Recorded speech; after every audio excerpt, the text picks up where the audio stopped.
এমন একটি রুম যেখানে 7 দিন থাকতে পারলে আপনাকে 40 কোটি টাকা দেওয়া হবে। হ্যাঁ, এমনই কিছু শর্ত দেওয়া হয় কিছু মানুষকে এবং তারা সেই শর্তে রাজিও হয়ে যায়। কিন্তু সময়ের সাথে সাথে তাদের সাথে এমন কিছু ঘটতে থাকে যেটা তাদের চিন্তা ভাবনাকে পুরোটাই পাল্টে দেয় এবং তাদের কল্পনারও বাইরে চলে যায় যে তাদের সাথে এরকম কিছু হচ্ছে। হ্যাঁ, আজকের এই মুভিটিতে এমনই কিছু গল্প দেখবেন, আর এই গল্পের নাম হচ্ছে ডবল ব্লাইন্ড। তো হাই গাইস, আমি প্রীতি। তো আজকে নতুন কিছু আবার একটা নিয়ে চলে আসলাম। আজকের গল্পে দেখানো হয়েছে ব্ল্যাকউড নামে একটি মেডিসিনের কোম্পানি আছে এবং সেই কোম্পানিতে প্রত্যেক বছর নতুন নতুন মেডিসিন তৈরি করা হয় এবং সেই ওষুধগুলোকে পরীক্ষা করার জন্য কিছু মানুষকে ল্যাবে নিয়ে আসা হয় এবং তাদের শরীরে এই ওষুধগুলি প্রয়োগ করে গবেষণা করা হয়। শুধুমাত্র এই গবেষণা করার জন্য এই ব্ল্যাকউড কোম্পানি তাদেরকে প্রচুর টাকা। গল্পের শুরুতে দেখা যায় এই ব্ল্যাকউড কোম্পানি তাদের হিউম্যান ট্রায়ালের জন্য প্রচার শুরু করে দিয়েছে এবং সেটাতে কাজেও দিয়েছে। তো এখানে ক্লে নামের একটি মেয়েকে দেখানো হয় যে কিনা এই গবেষণা করতে ইচ্ছুক এবং সে সেই কোম্পানিতে আসে। ক্লে ডিসাইড করে সে এই গবেষণা তার শরীরে করতে দেবে। সে সেই কোম্পানিতে পৌঁছালে সেই কোম্পানি থেকে তাকে একটি থাকার জন্য রুম দেয় এবং সেখানে পৌঁছে গিয়ে সে সঙ্গে সঙ্গে একটি মেয়েকে দেখতে পায় যার নাম অ্যালিসন, যে কিনা এই কোম্পানিতে এসেছে হিউম্যান ট্রায়ালের জন্য। অ্যালিসন ক্লেকে দেখে খুব খুশি হয়, যেহেতু সে কথা বলতে ভালোবাসতো সেই জন্য তার মনে হয় সে একটা গল্প করার মানুষ পেয়েছে। কিন্তু এখানে সেটা হয় না, কারণ ক্লে তাকে সাফ সাফ তার মুখের উপরে বলে দেয় সে কালকে রাত থেকে ঘুমায়নি এবং সে একটু রেস্ট নিতে চায় এবং সে যেন তার মুখটা বন্ধ করে রাখে। কিন্তু সেটা হয় না। ক্লে একটু রেস্ট নিতে গেলে তাদেরকে অ্যানাউন্সমেন্ট করা হয় যে তারা যেন এক্সাম হলে চলে আসে এবং এখানে এসে ক্লে দেখতে পারে তার মতো অনেকজন এসেছে যারা এই হিউম্যান ট্রায়ালে অংশগ্রহণ করেছে। এখানে এসে ক্লে জানতে পারে তার এই রুমের মধ্যে কোনো ওয়াইফাই বা নেট জাতীয় পরিষেবা নেই, আর সেই কারণে সে তার মাকে একটি SMS দিতে চাচ্ছিল, সেটা কিছুতেই তার মায়ের কাছে পৌঁছাচ্ছিল না। এদিকে ক্লের মা খুব চিন্তিত হয়ে যায় এবং তার কাছে সেই মেসেজটি পৌঁছায় না। এসবের মধ্যে এখানে একটি মহিলা ডাক্তারকে দেখানো হয় যার নাম ছিল বার্গ, আর এই মহিলাই ছিল এই পুরো ট্রায়ালের সুপারভাইজার।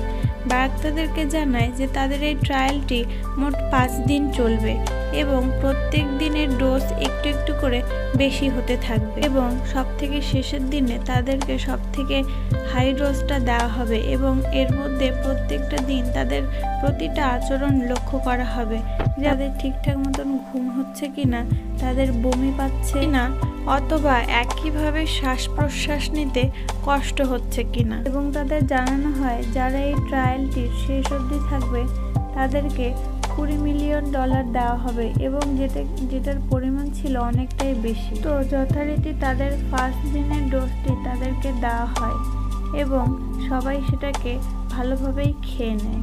এখানে থাকা সবাই ছিল গরিব ফ্যামিলির, তাই কেউ এই টাকা দিয়ে তার ধার দেনা শোধ করতে চায়, কেউ ঘুরতে যেতে চায়, আবার অথবা কেউ তাদের স্বপ্ন পূরণ করতে চায়। তাদের মধ্যে থাকা একটি ছেলে তাদেরকে জানায় যে সে এর আগেও এই কোম্পানির সাথে এরকম চুক্তি করেছে এবং সে অনেকগুলো টাকা এই কোম্পানির থেকে নিয়েছে, কিন্তু ক্লে তাদেরকে জানায় তার এটা ফার্স্ট টাইম, সে এর আগে এরকম কিছু কোনোদিনও করেনি। তাদের কথা বলা শেষ হতে না হতে সেখানে একটি নার্স আসে এবং তাদেরকে বিভিন্ন রকম প্রশ্ন করতে থাকে এবং তাদের কাছে শুনতে থাকে যে এই ওষুধটি নেওয়ার পরে তাদের কোনো রকম অসুবিধা হচ্ছে কিনা, কিন্তু তারা সবাই জানায় যে তাদের কোনো রকম অসুবিধা হচ্ছে না, কিন্তু ক্লের অসুবিধা হচ্ছিল অ্যালিসনের এই বকবক করাতে এবং সে তাকে চিৎকার করে থামাতে গেলে ক্লের বমি পায় এবং সে ফ্রেশ হওয়ার জন্য ওয়াশরুমে চলে যায় এবং ওয়াশরুম থেকে আসার সময়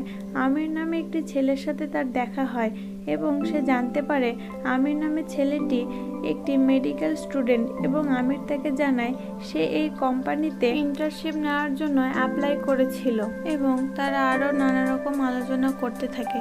তাদের আলোচনা শেষ হলে তারা যার যার রুমে চলে যায় ঘুমানোর জন্য, কিন্তু ক্লের মাথায় অনেক রকম চিন্তা ভাবনা এবং দুঃস্বপ্ন হচ্ছিল, তাই সে ঠিক করে ঘুমাতে পারছিল না এবং সে নিজেকে রিল্যাক্স করার জন্য এর চারপাশটা ঘুরে দেখছিল, কিন্তু অদ্ভুত ব্যাপারে এই চারপাশে কেউ ছিল না। তখন সে হঠাৎ করে লক্ষ্য করে একটি রুমের গেট খোলা আছে এবং সে সেটা খুলে দেখে যে তার সাথে থাকা সমস্ত লোকগুলোই সবাই সেখানে ছিল এবং তারা নিজেদের মধ্যে গল্প করছিল এবং ক্লেও সেখানে গিয়ে তাদের সাথে যোগদান দেয়। সেখানে গিয়ে ক্লে জানতে পারে তার মতো তাদের কারোরই চোখে ঘুম আসছিল না। তারপরে একটা সময় পর সকাল হয়ে যায় এবং সেখানে ডক্টর বার্গ আসে তাদেরকে পরীক্ষা নিরীক্ষা করার জন্য এবং তাদের কাছে শোনে যে তাদের কি অসুবিধা হচ্ছে এবং তারা সবাই বলে যে তাদের কারোরই ঘুম আসছে না। ডক্টর বার্গ তাদের না ঘুমানোর এই ব্যাপারটি শুনে ভীষণ অবাক হয়, কারণ তিনিও এই ব্যাপারে কিছু জানতেন না এবং তিনি তাদেরকে বলেন এটা একটি স্বাভাবিক ব্যাপার, তো এটা নিয়ে অত ভয় পাওয়ার কিছুই নেই এবং এটার জন্য তাদের এই পরীক্ষাটি থেমে থাকবে না, বরঞ্চ কন্টিনিউ চলতে থাকবে। তো সেখানকার সমস্ত মেম্বাররাই নিজেদেরকে ব্যস্ত রাখার জন্য কিছু না কিছু করতে থাকে এবং তাদের শরীরটা দুর্বল হয়ে যায়, কারণ তারা অনেকক্ষণ ধরে ঘুমায়নি। এর মধ্যে ক্লে এবং অ্যালিসনকে দেখতে পাওয়া যায় যে তারা একে অপরের সাথে গল্প করছে এবং সেখানে ক্লে জানতে পারে অ্যালিসন খুব সুন্দর ড্রয়িং করতে পারে আর এই ড্রয়িংটা একসময় অ্যালিসনের একটি পছন্দের জিনিস ছিল। তারপরে দেখতে পাওয়া যায় ডক্টর বার্গ তার হেড অফিসে ফোন করেছে এবং ফোন করে তাদের কাছে জানতে চাচ্ছে যে এই মানুষগুলোর ওপরে যে ওষুধটি দেওয়া হচ্ছে সেটা কি সত্যি 25 মিলিগ্রাম দিয়ে তৈরি, কারণ এই ওষুধটি তাদের স্নায়ুতন্ত্রে অ্যাটাক করেছে এবং তাদের সমস্যা দেখা দিচ্ছে। তাই সে জানতে চায় যদি এটা যদি সত্যি 25 মিলিগ্রাম দিয়ে তৈরি হয় তাহলে সেই ডোজের পরিমাণটা কমাতে হবে, কিন্তু তাকে হেড অফিস থেকে সরাসরিভাবে জানিয়ে দেওয়া যায় এসব ব্যাপারে যেন সে মাথা না ঘামায় এবং নিজের কাজটা ঠিকঠাকভাবে করে। ডক্টর বার্গের কাছে আর কোনো রাস্তাই থাকে না, তাই তাকে তাদের সমস্ত কথা মেনে নিতে হয়। এখানে দেখা যায় অ্যালিসন এবং ক্লে একটি রুমের সামনে গিয়ে দাঁড়ায় যেখানে অনেকগুলি ইঁদুর রাখা হয়েছে তাদের উপর পরীক্ষা করার জন্য। তখন অ্যালিসন বলে আমাদেরও অবস্থা ঠিক এদের মতনই, আমাদের উপরও টাকার বিনিময়ে এরা যা ইচ্ছা তাই করছে। তখন ক্লে তাকে জানায় তাদের উপরে যত এক্সপেরিমেন্ট করা হোক সেখান থেকে যাবে না, কারণ তার বাড়িতে কেউ তাকে ভালোবাসে না, তাই সে এখানেই থাকবে। কিন্তু এই মেয়ে দুটি জানে না এর পরবর্তী এক্সপেরিমেন্টে তাদের সাথে কি হতে চলেছে। তারপরের দিন সকালে ডক্টর বার্গ আবার আসে তাদের দ্বিতীয় ডোজটি দেওয়ার জন্য এবং সেই ডোজের পরিমাণ একটু বেড়ে যায়। ডক্টর বার্গ তাদেরকে জানায় যে তাদের প্যারামিটার এখন থেকে চেঞ্জ হয়ে গেছে, অতএব তাদের যদি ঘুম বা কোনো রকমের ক্লান্তি বোধ হয় তাহলে তারা ঘুমাতে পারবে না এবং চোখে যদি ঘুম চলে আসে তাহলে সঙ্গে সঙ্গে ডক্টর বার্গকে অথবা ওখানে থাকা আরও অন্যান্য স্টাফদেরকে সঙ্গে সঙ্গে জানাতে হবে। তারপরে এই কথা শোনার পর তারা সেকেন্ড ডোজটি খেয়ে নেয়। তারপরে আমরা দেখতে পাই ক্লেকে একটি এমআরআই মেশিনের ভিতর ঢুকিয়ে দেয় তার পুরো বডিটাকে স্ক্যান করার জন্য, কিন্তু এই স্ক্যানটি সম্পূর্ণ হওয়ার আগে তাকে বন্ধ করতে হয়, কারণ ক্লের মাথায় তখন অনেক খারাপ চিন্তা ভাবনা হচ্ছিল। তখন সে মনে করছিল তার মা তাকে ছোটবেলায় একটি অন্ধকার রুমে বন্ধ করে তার সাথে অত্যাচার করত এবং সে সেটা অ্যালিসনকে জানায়। তারপরে সকাল হয়ে যায় এবং সেখানে তাদেরকে তৃতীয় ডোজটি দেওয়ার জন্য ডক্টর চলে আসে এবং তিনি বলেন যে এই ডোজের পরিমাণ একটু বেশি। তো এই কথা শুনে সেখানে থাকা কিছু মেম্বার এই ডোজটি নেওয়ার থেকে মানা করে দেয়, কিন্তু ডক্টর তাদেরকে সাফ জানিয়ে দেয় যদি তারা কেউ এটা না নিতে চায় তাহলে না নিতে পারে, কিন্তু তাদের এই ট্রায়ালটিকে এখানেই বন্ধ করে দিতে হবে এবং যারা এই ট্রায়ালের শেষ অবধি থাকবে তাদেরকে আরও বেশি টাকা দেওয়া হবে। এই কথা শুনে সবাই খুশিতে নাচতে থাকে, কিন্তু ক্লে এবং আমির এই মেডিসিনটি নিতে মানা করে দেয়। পরে অ্যালিসন ক্লে এবং আমিরকে রাজি করায় এবং তাদেরকে ওই তৃতীয় ডোজটি দেওয়া হয়। তারপরে দেখা যায় তারা নিজেদের মধ্যে পার্টি করছে, নাচ গান করছে।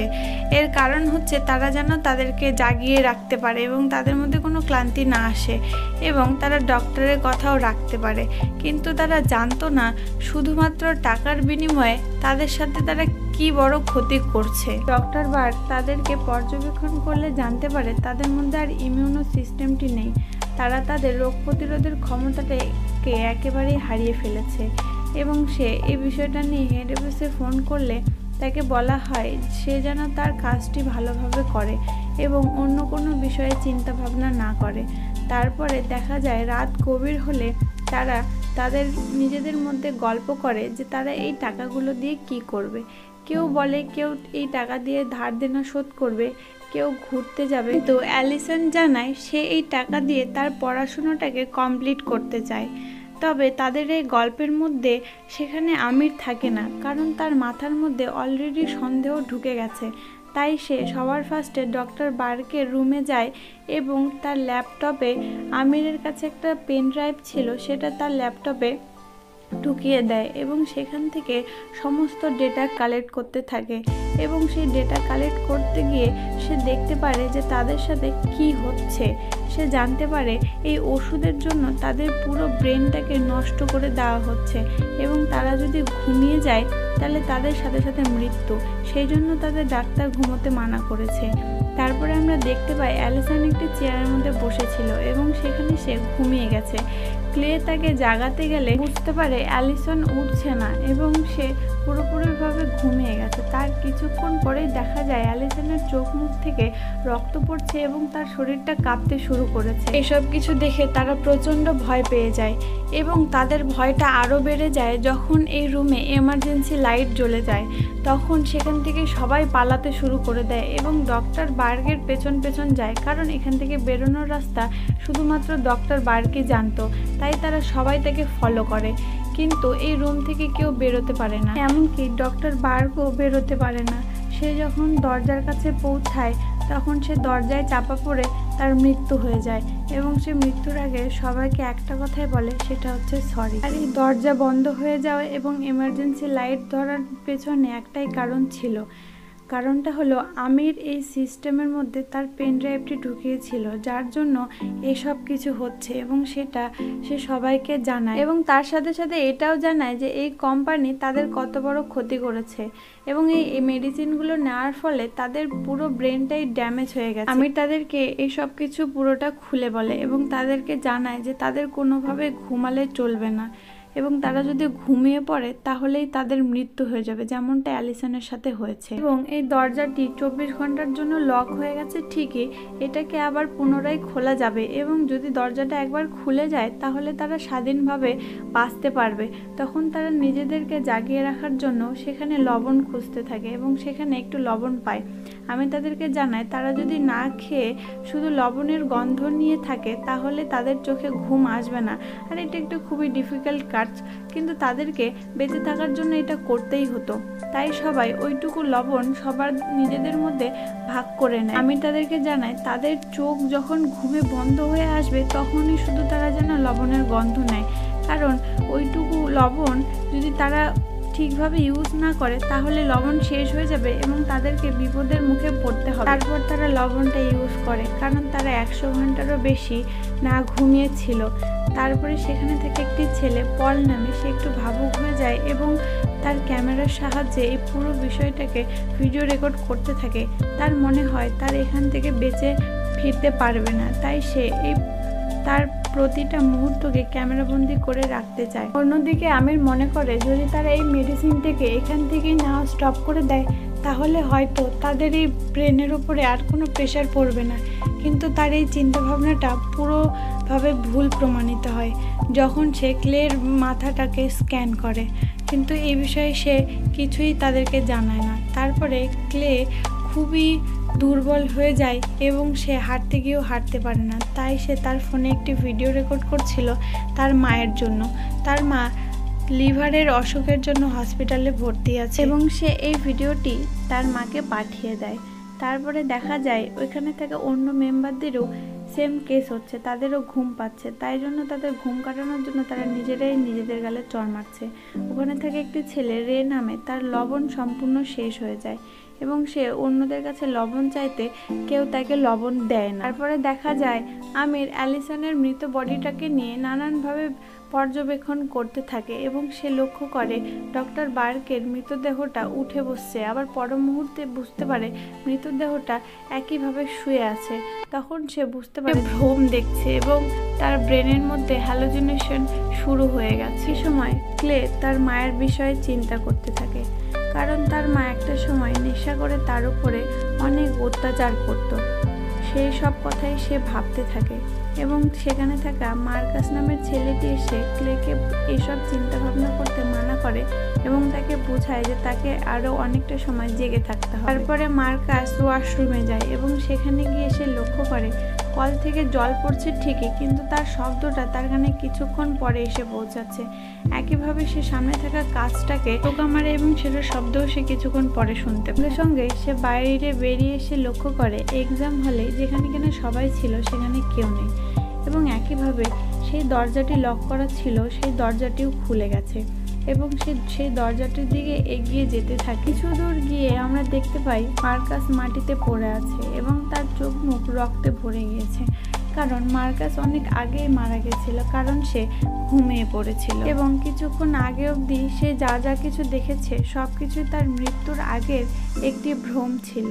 একইভাবে ক্লেয়ার বিভিন্ন দুঃস্বপ্ন দেখতে পায় এবং সে বুঝতে পারে যে অ্যালিসন মরে গেছে, সে তার চোখের সামনে জীবিত হয়ে ঘুরে বেড়াচ্ছে। তাই সে নিজেকে ঘুম থেকে দূরে রাখার জন্য কিচেন রুমে চলে যায় এবং সেখানে গিয়ে দেখতে পারে একটি মেয়ে তার ঘুমকে দূরে রাখার জন্য নিজের হাতটাকে আগুনের ওপরে ধরে রেখেছে। এটা দেখে ক্লেয়ারও সেই একই কাজ করে, কারণ এখনো তাদের 15 ঘন্টা অপেক্ষা করতে হবে। এখন এই বেঁচে থাকা মানুষগুলো একটি ম্যাপ তৈরি করে এবং নিজেদের মধ্যে ডিসাইড করে যে কোন দিকের দেওয়ালটা ভাঙলে তারা এই ঘর থেকে বাইরে যেতে পারবে। তখন আমির তাদেরকে বলে যে এখানকার সিকিউরিটি ব্যবস্থা খুব জটিল এবং শক্তিশালী, তারা যদি এই দেওয়ালটা ভেঙেও ফেলে তবে তারা বাইরে যেতে পারবে না, দিকে তাদেরকে সিকিউরিটির হাতে মরতে হবে।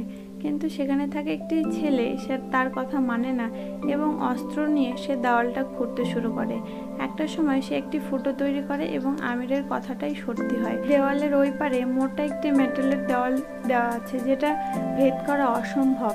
এখন এখানে থাকা রে নামের ছেলেটির মনে সন্দেহ শুরু হয় এবং সে ভাবে আমির হয়তো এই কোম্পানির সাথে যুক্ত আছে এবং সে এই কোম্পানির একজন সিক্রেট এজেন্ট। আর সেটা যদি না হয় তবে আমির এই বিষয়ে এত কিছু কিভাবে জানলো, সেটাই তাদের মাথার মধ্যে ঘুরতে থাকে। তারপরে দেখা যায় আমির ক্লেকে সমস্ত সত্যি কথা বলে দেয়। তার এই কম্পিউটার থেকে ডেটা কালেক্ট করার কারণে এই সব কিছু হয়েছে। এইসব কিছু জানিয়ে দেওয়ার পরে আমি ডিসাইড করে সে আর বেঁচে থাকবে না, সে ঘুমিয়ে পড়বে এবার মৃত্যু হয়ে যাবে। তবে ক্লে তাকে ঘুমোতে দেয় না এবং তাকে বোঝায় যে এই সব কিছু একমাত্র তুমিই ঠিক করতে পারবে, কারণ তুমি একটি মেডিকেল স্টুডেন্ট। এখন ক্লে এর কথা শুনে আমিরের মাথায় একটি বুদ্ধি চলে আসে এবং সে তাদেরকে জানায় এক ধরনের মেডিসিন আছে যেগুলো সাধারণ মানুষের ব্রেনকে নষ্ট করে দেয়। এখানে যেহেতু তাদের ব্রেনে অলরেডি নষ্ট হয়ে যাওয়া মেডিসিন রয়েছে, এখন যদি তাদেরকে সেই মেডিসিনটি দেওয়া হয় তাহলে হয়তো তার সাইড ইফেক্টে তাদের ব্রেনটি ঠিক হয়ে যেতে পারে। সঙ্গে সঙ্গে আমি সেই নতুন মেডিসিনটির ওপরে কাজ করতে শুরু করে দেয়, কিন্তু একটা সময় এই রুমের সমস্ত ইলেকট্রিসিটি বন্ধ হয়ে যায়। তারা তাদের ফোনের ফ্ল্যাশ জ্বালিয়ে এই কাজটি করতে থাকে, কিন্তু তাদের এই ফ্ল্যাশের আলো যথেষ্ট হয় না, তাই তারা সকলে তাদের চোখের সামনে ভ্রম দেখতে পায়। এর মধ্যে ক্লে লক্ষ্য করে মৃত অ্যালিসন তার সামনে বসে আছে এবং সে প্রচণ্ড ভয় পেয়ে যায়। তবে এটা ক্লেয়ারের ভ্রম ছিল।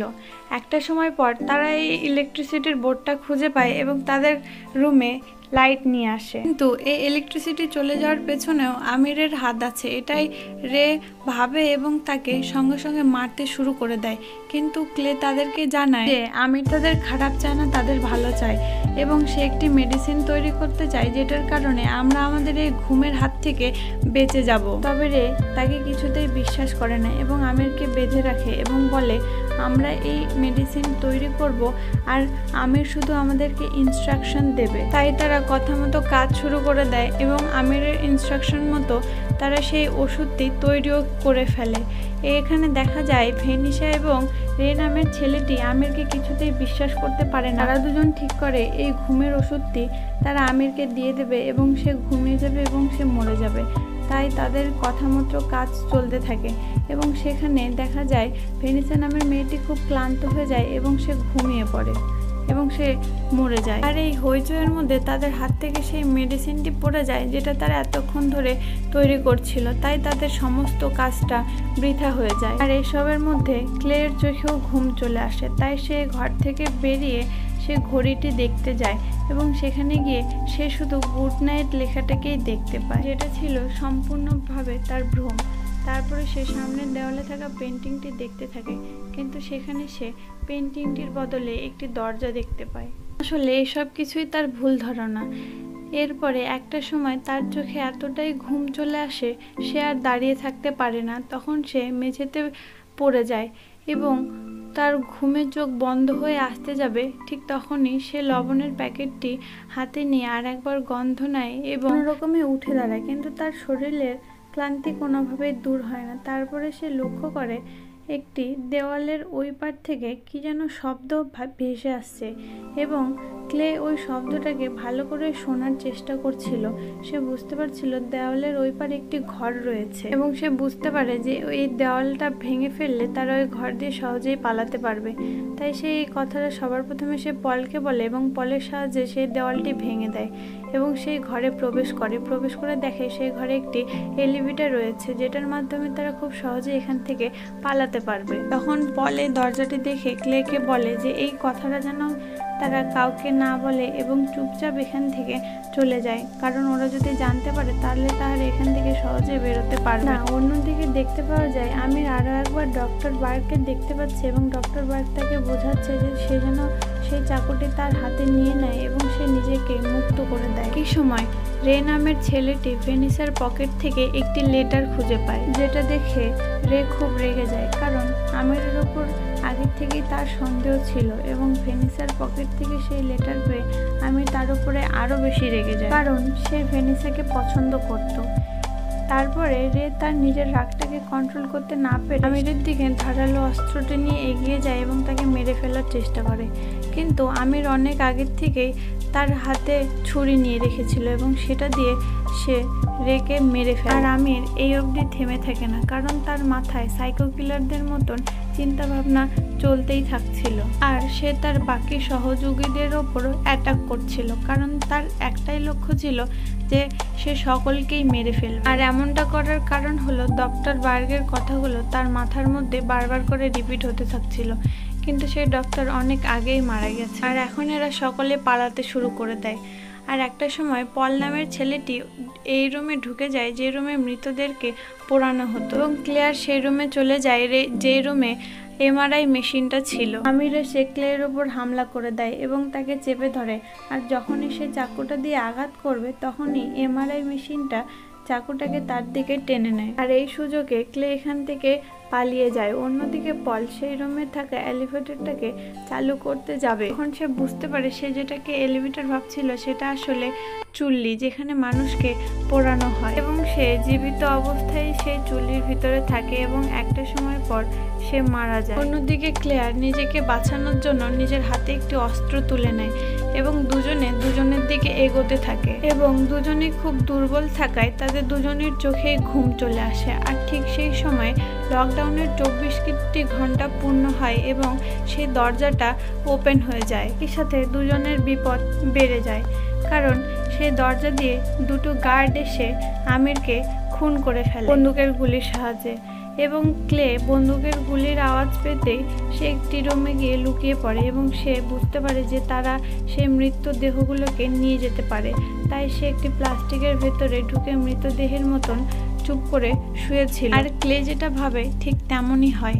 তারা সেই মৃতদেহগুলোকে একটি গাড়িতে করে নিয়ে বাইরে নিয়ে চলে আসে এবং একটি সময় ক্লে সেই গাড়ির ভেতর থেকে বেরিয়ে আসার চেষ্টা করে এবং চিৎকার করে। সেই চিৎকার শুনে গাড়ির ড্রাইভার ভয় পেয়ে গাড়িটিকে ডিসব্যালেন্স করে ফেলে এবং গাড়িটির অ্যাক্সিডেন্ট হয়ে যায়। ক্লে খুব দুর্বল থাকায় সে রাস্তার ওপরেই শুয়ে পড়ে এবং তারপরে আমাদেরকে 4টি মাস পর দেখানো হয় ক্লে একটি হাসপাতালে ভর্তি রয়েছে এবং সে কোমায় রয়েছে।